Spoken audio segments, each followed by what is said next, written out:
Welcome to Classic Comedy of Old Time Radio. I'm your host, Ron Eckelbarger. When Riley realizes that it's not a bad thing to help out his wife around the house, Gillis and the guys get mad because their wives like the idea.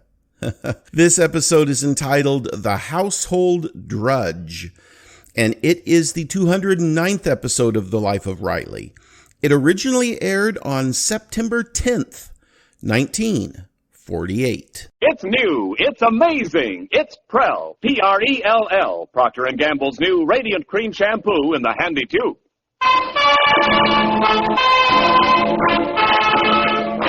Prell brings you The Life of Riley.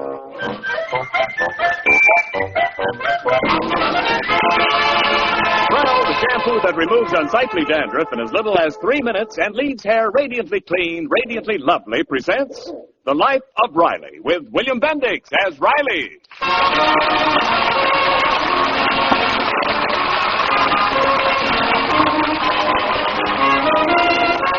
Deep down in his heart of hearts, Chester A. Riley loves marriage. But once a week, the male ego causes him to try and forget the trials and tribulations of being a husband and father and reverts to bachelorhood.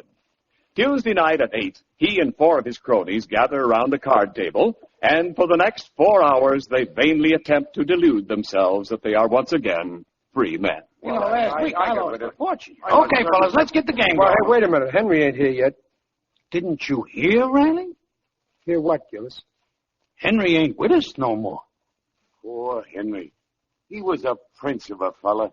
Yeah, we're sure gonna miss him. Well, what happened? I didn't hear anything. It happened very sudden. Oh, no. You mean Henry's dead? No, married. Oh, that's too bad. But I still don't get it. Just because he got hitched, he can't come to the game. We're all married. His ball and chain won't let him. He told me maybe in a couple of weeks he'll talk her around, but I'm dubious. Henry's making a big mistake. He's a goner. With wives, you gotta break them in right from the start when they're young colts. You gotta keep a firm grip on the reins. Well, I agree with you up to a point, Gillis, but you can't go too far. When you marry a girl, you ain't exactly getting a horse. Maybe you didn't, but did you ever see my wife eat? Well, personally, I got a wonderful wife in my Peg. We've been married 18 years, and I like her better all the time. Yeah, your Peg is all right, if you happen to like a good-looking, pleasant type of woman. Well, I guess us guys are lucky. That's because we got our wives trained. Yeah, that's the ticket, Joe. And the women are happier that way, too. There's a guy I know, married 20 years. Yeah. Every single night since they got married, he's been washing the dishes. No kidding. Honest. I was in their kitchen the other night, and I seen 2 aprons. One marked hers, and the other marked his. Well, I heard worse things. I know a poor schmo. The minute the baby came, he did everything. He diapered it, he bathed it, he made the formula, he fed it the bottle. Oh, go On the on. level. Why, to this very day, the kid still calls him Mama. Deal the cards. I ain't the 1 cent.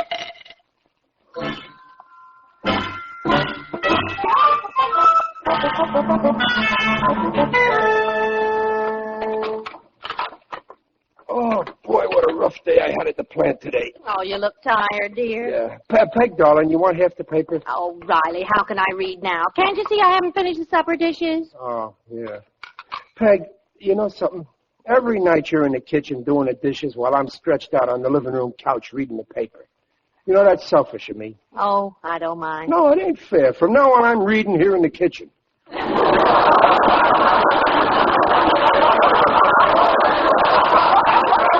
Well, are you sure I won't be in your way? No, not at all. Just don't splash any water my way. Got on my new slacks. Well, let's see what's new in the world. 13-year-old Los Angeles youth elopes with 40-year-old divorcee. Junior! I'm in my room, Pop. Oh. Anybody with you? What? Oh, Riley, you must be out of your mind. You can't be too careful. Oh, Oh, this sink is blocked again. Sometimes I could scream. Oh, you're a lucky woman, Peg. I am, huh? Yes, sir. Just listen to this. Mrs. Franklin X. Partridge, prominent Pasadena matron, charging mental cruelty, was granted a divorce today from her husband, the well-known sportsman and banker. They had been married 18 years. The court awarded Mrs. Partridge $3,000 a month alimony. Poor woman. Oh, stop. You're making me cry. Oh, you don't know how lucky you are. Just compare yourself to this woman. After 18 years of marriage, what does she wind up with? $3,000 a month. Yeah, but look at you. You've been married just as long, and look what you've got. Me. Yeah. You in a blocked sink. Mental cruelty, baloney. It's obvious what's wrong here. This woman's in the beauty parlor all morning, racetrack all afternoon, cocktail parties, dinner parties, lunching parties, tea dances, trips to New York, Palm Springs, London, Paris. This woman's got nothing to do. She's in a rut. Well, tell her to move over. I'd like to get in that rut. Believe me, she'd be a lot happier if she had a husband and kids to cook for and dishes to wash and beds to make and rugs to vacuum and shirts to iron. Oh, Peg, you're a lucky woman. I know.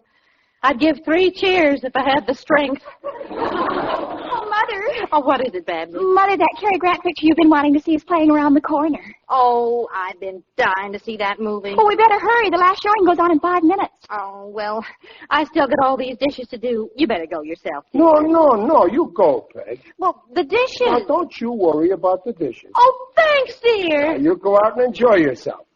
When you come back, you can do the dishes.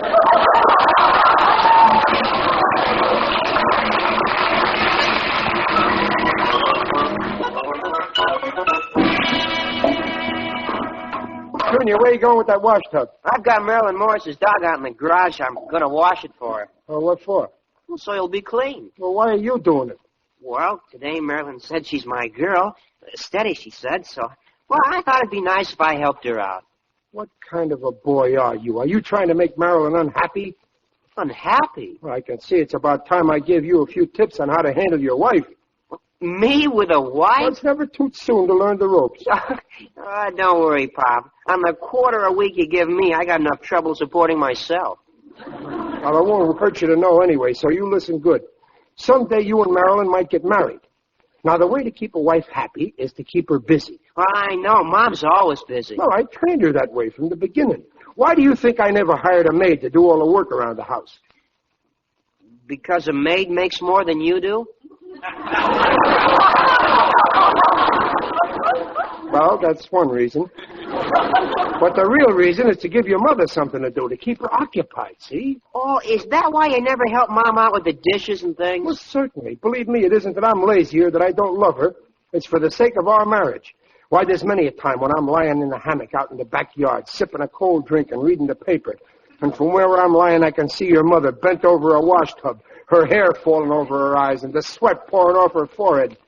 Believe me, son, it takes every ounce of willpower for me to say, Riley, lay here in this hammock and let the little woman enjoy it.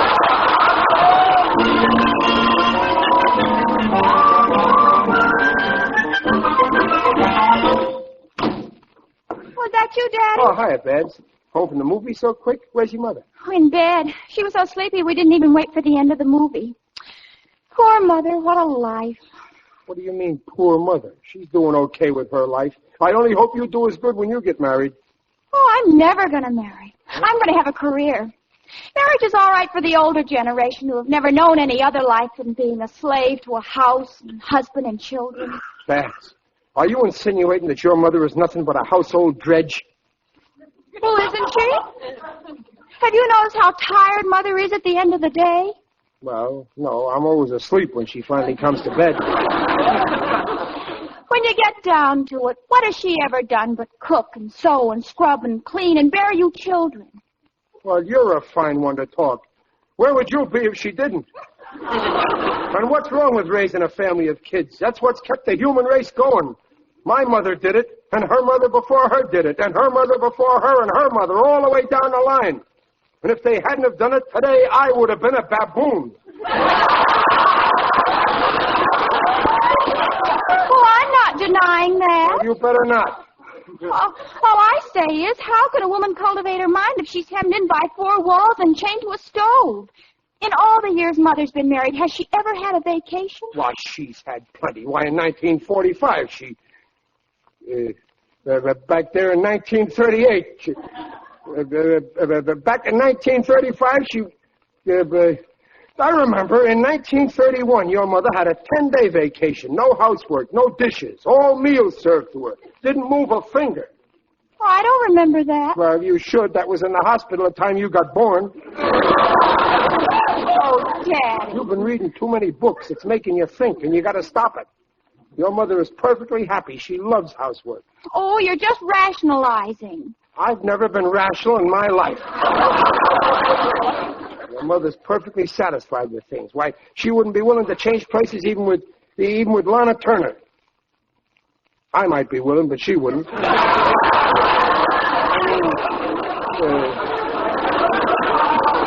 Dad, do you really think she's unhappy? Lots of women do housework and... Oh, you're just a kid. You don't know what you're talking about. Your mother's a happy woman, and I'll prove it to you. Daddy, where are you I'm going to settle this once and for all. Daddy, she's asleep. Peg, wake up, darling. Oh, Peg, wake up, honey, Peg. What? Oh, Riley. What's wrong? Nothing. I just want to ask you something. Are you happy? What? Are you happy? Chester Riley, do you mean to tell me you woke me up out of a sound sleep to ask me if... You're without a doubt the most thoughtless, the most inconsiderate man I've ever known. I know all that, but tell me, Dumplin', are you happy with me?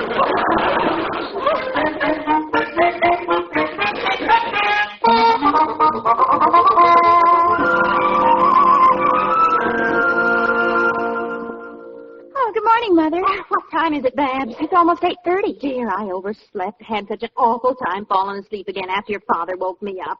I'll get you your breakfast right away, dear. Oh, I've had my breakfast. You did? Yes, Daddy made it. He what? Oh, honest.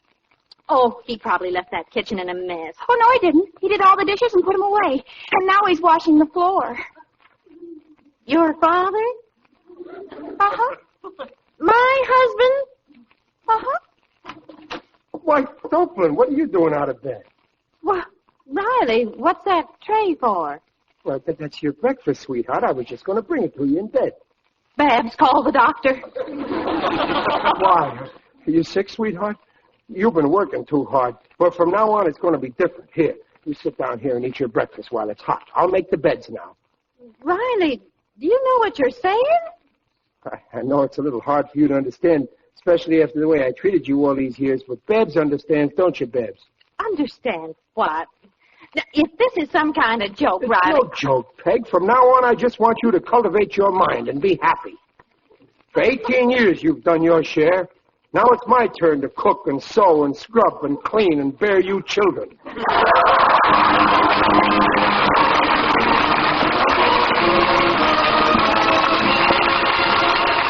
For radiantly attractive hair, folks everywhere recommend Prel. Yes, Prel, Procter & Gamble's Radiant Cream Shampoo with a handy tube has caught on like mad.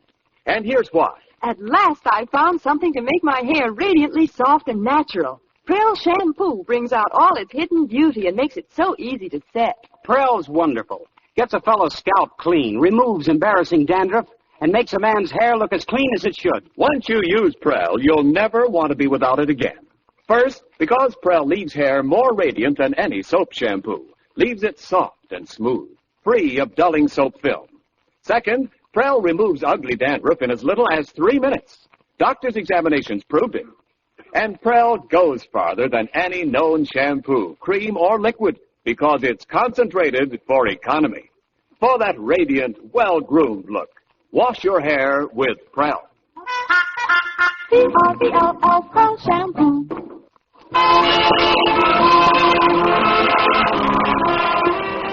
And now back to the life of Riley with William Bendix as Riley. It's late Monday afternoon, and in the neighborhood the Rileys live in, Monday is always wash day. And so in every backyard on Blueview Terrace, you can observe a busy little homemaker industriously taking in the snow-white wash off the lot. Ah, it's a sight to behold. In the yard of number 1309, for instance, there's something cute in a yellow apron. At 1311, there's something ravishing in a pink sunsuit. And at 1313, there's something gruesome in brown overalls. There was a boy, a strange enchanted boy. Hey, Peg, I got all the stuff off the line. Oh, that's good, dear. Just leave it in the kitchen. All right. No, I may as well iron it, too. Hey, Peg, how do you know when the iron's hot? Well, test it to see if it sizzles. Oh, well, that's easy. Oh! Oh, Riley, not with your tongue.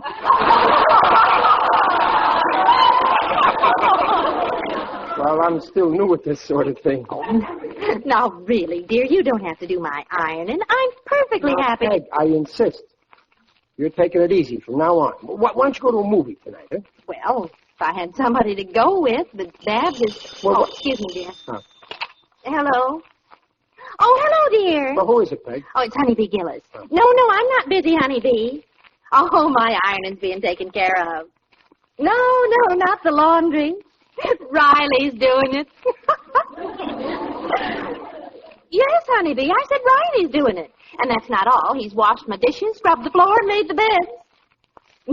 No, he didn't get his head caught in the bus door again. No, it's all his idea. Oh, say, how about a movie tonight? Oh, well, why should you hang the curtains? Get Gillis to do it. Well, I don't see why not. If Riley can, why shouldn't he? Okay, I'll drop by for you in a little while. I'll call Connie and Ada and see if they want to come, too. All right, goodbye. You going to the cinema, Dumpling? Well, yes, but... Oh, I feel guilty leaving you here with all this ironing. Oh, don't you worry about it. I'll take tomorrow night off. I got my poker game. Riley, why are you doing all this? Well, I told you, Peg, I just want you to be happy. I always did, but I had the wrong slant. Thank heaven I found out in time that my good looks ain't enough.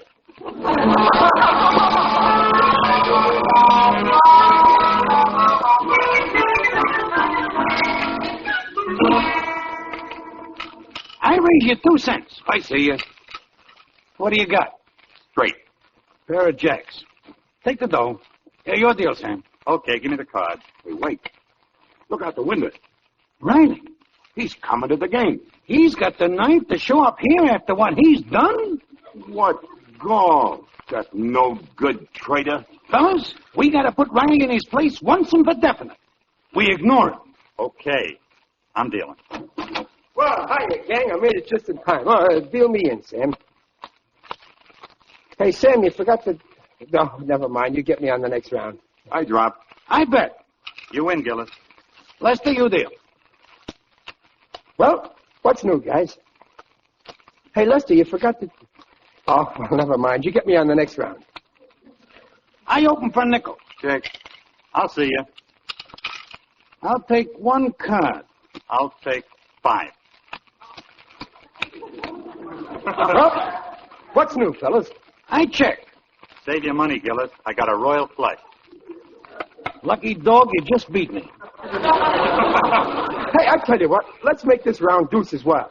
I got a $50 burning a hole in my pocket. Hey, Gillis, you forgot to... Oh, well, you get me on the... Hey, wait a minute. What's going on here? I open for 2 cents. Gillis, talk to me. I raise you 3 cents. Joe, Sammy. I see you 3, and I raise you 2. Fellas, what are you trying to do? Why are you acting like this? You've been treating me just like we treated Billy Getz when we found out he bet against the Dodgers. Fellas, can't you hear me?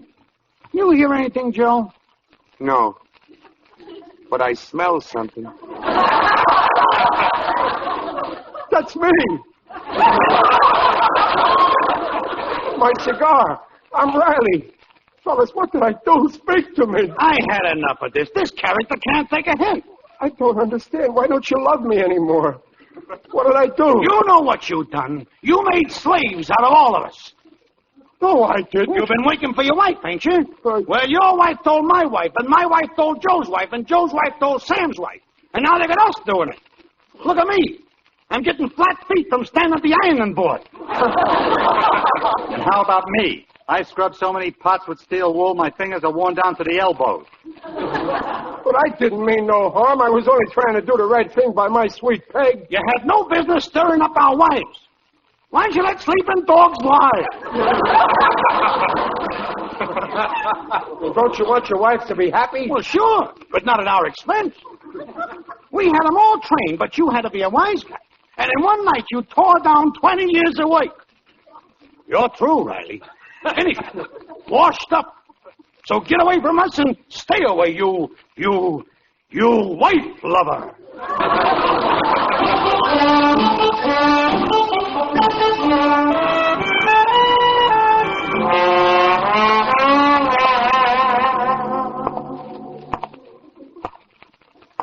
Oh, what a mess. I only wanted to be a good husband. I never thought I'd be dropped by my best friends. Why not? I dropped some of my best friends.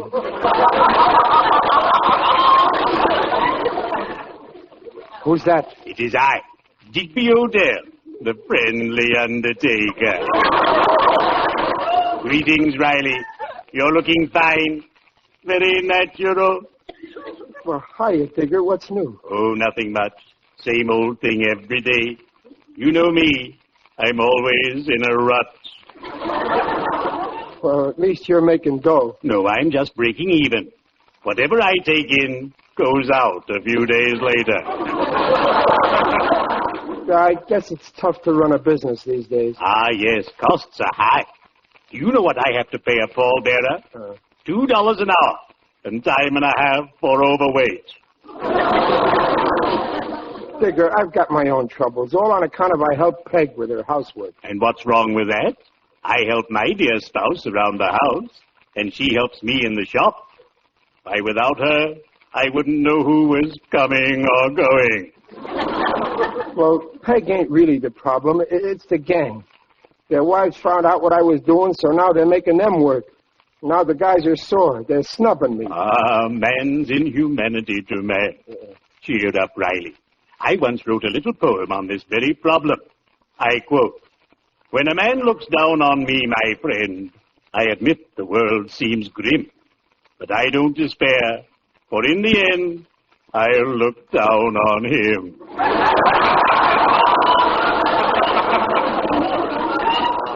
But I like these guys. If I could only square myself with them. The love of your wife is more important, believe me. If I could make them think that I was really boss in my house, you know, order Peg around. But I'd have to do it without Peg knowing about it. Hey, I got it. I got one chance. That's the spirit. As we say in our profession, where there's life, there's hope.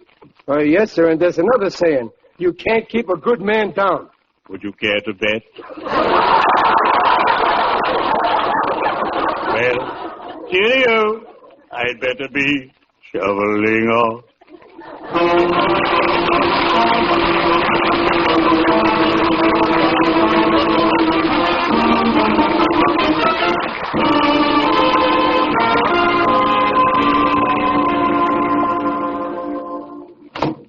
Oh, hiya, Pop. Listen, Junior, is your mother home? Oh, no, she went out. Hey, you're sure now? I'm sure. Good. Oh, I hope it works. What works? Well, I got a little plan, but, Junior, you got to help me. What kind of a plan? Well, it's kind of complicated, but all you have to do is this. Whenever I say now, you say, yes, dear, but in a high voice. Yes, dear. Yeah, only high, like a girl. Yeah, but why? You know, to look at me, you wouldn't think I was smart. Well, I think you're smart. You do? Well, how do you know? You're always telling me. Yeah, but now I'm going to prove it to you. Watch how I operate. You'll learn something. Someday you'll be married. Hello? Hello, Gillis? Who's that? It's me, Riley. I don't want to talk to you. But I've got something important to say. Well, say it and say it fast. Well, hold the wire a minute. My wife just came in, and there's something I got to tell her that can't wait. Your wife? Mom didn't come in. Shh, I know. Yeah, just hold the wire. Peg, get in the kitchen right away and do those dishes. I'm sick and tired of doing the dirty work around this house. I'm the boss here, and you do what I say. Now, Junior. Oh, but Pop, now. Yes, dear. And that's not all you'll get if you don't do like I say. You still on, Gillis? Yeah. Come on. Just hold the wire. And after you're through with the dishes, Peg, I want you to press my suits. I don't see why I have to pay the tailor good money when I got you around. So get moving. Now, Junior. Yes, dear. That'll learn you. The next time I say move, you move. Now get to work. Hello, Gillis. I'm sorry to keep you on the line, but I had a little matter to settle with the missus that just couldn't wait. Yeah, I heard. You got something to say to me, Gillis? No, but there's someone here who has. Hello, Riley.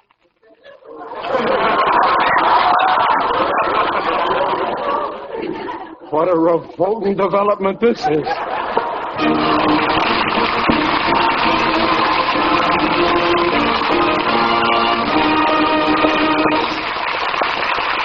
Folks, ask your friends and you'll find it's Prell.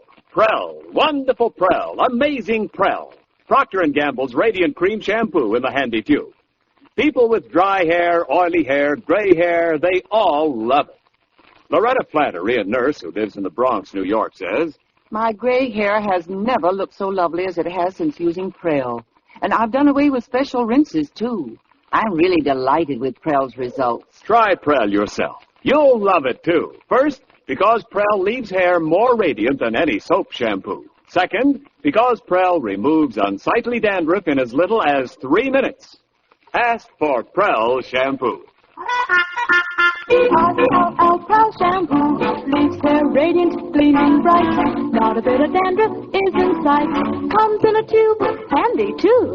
Prell Prell shampoo.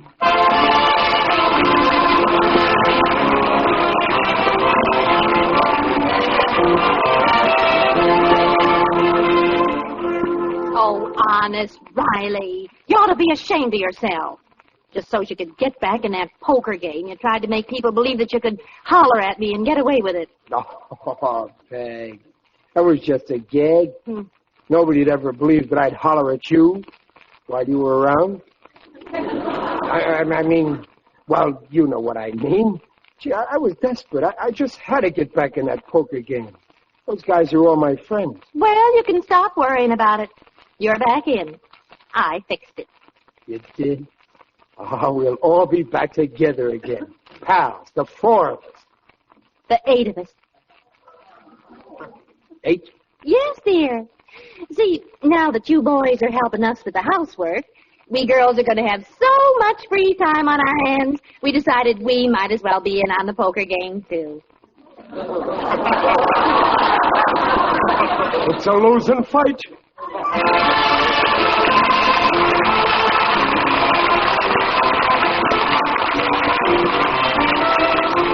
You know, friends, when we read statistics about traffic accidents, that 32,000 people were killed and 1,000 people were killed and 1,100,000 more injured in 1947, we're inclined to feel it's a warning to someone else. Actually, it should be a warning to you and me, to every pedestrian, to every driver of a motor vehicle. Procter & Gamble invites you to join us again next week to hear The Life of Riley with William Bendix as Riley. William Bendix is currently starring in the Babe Ruth story and a light artist picture. The script is by Alan Lipscott and Reuben Ship. Mrs. Riley is Paula Winslow, Digger Odell is John Brown, Babs is Barbara Eiler. The Life of Riley is produced by Irving Brecker. And remember, for radiantly clean, lovely hair, get the shampoo in the tube. P-R-E-L-L, Prell Shampoo.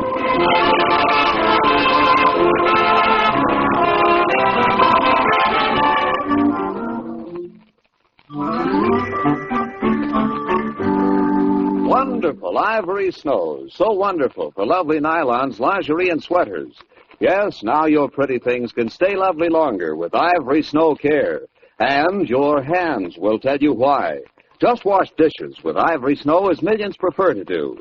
When you see how Ivory Snow pampers your hands, you'll know why it's extra kind to pretty washables.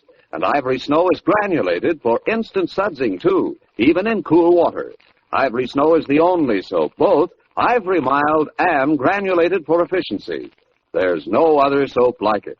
So use the soap especially made for dainty things. Remember, lovely washables can stay lovely longer with wonderful Ivory Snow.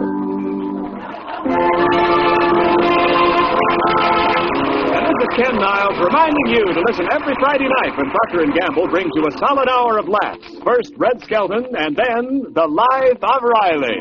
Good night. Please send your questions and comments to host@classiccomedyotr.com. Come back next Friday for another episode of The Life of Riley, and check in on Monday for the next installment of The Aldrich Family. Until next time, in the words of Iris Van Herpen, reality is everything, and dreaming is the same.